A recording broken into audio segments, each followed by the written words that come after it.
What's up, YouTube, Facebook, Instagram, everybody out there? Back with you again this week for a quick marinade recipe. It's going to be teriyaki chicken.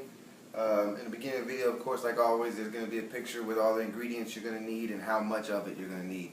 So we're going to get through this real quick. It ain't going to take long at all.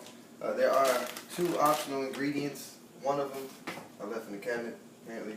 Stevia and honey. You do not have to add it, but I'm going to. It's entirely up to you.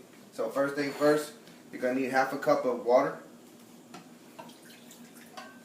And you're going to need half a cup of soy sauce.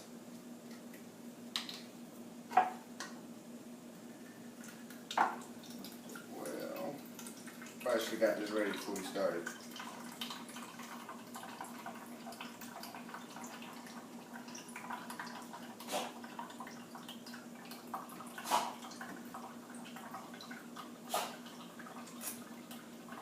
You can also chop up some onions and throw it in there if you wanted to. That's entirely up to you.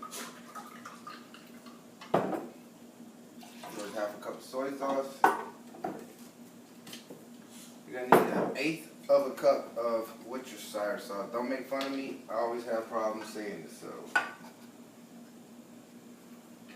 But just in case, you know it is.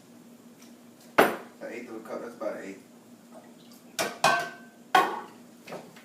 Then you're going to need 1.5 tablespoons of distilled white vinegar.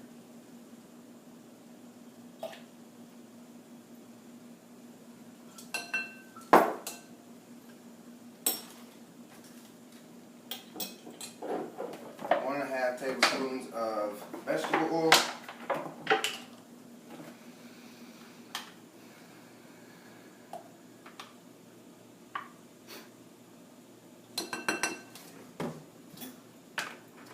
And 1.5 tablespoons of onion powder.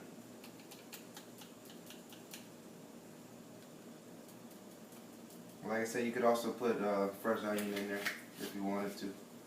That's up to you. I'm gonna put 1 tablespoon of honey. Like I said, that's optional. You do not have to.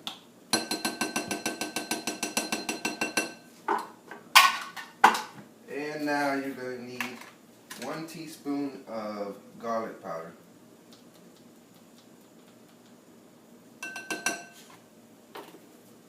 And about 1/2 teaspoon of ginger. You can use powdered ginger or whatever. We have the paste, so. And be careful because if you put too much ginger, it's going to be really, really strong. And then, like I said, this is also optional ingredient. And I'm really going to throw 1 tablespoon of stevia in there. You know what, make it 2. Mix all this up.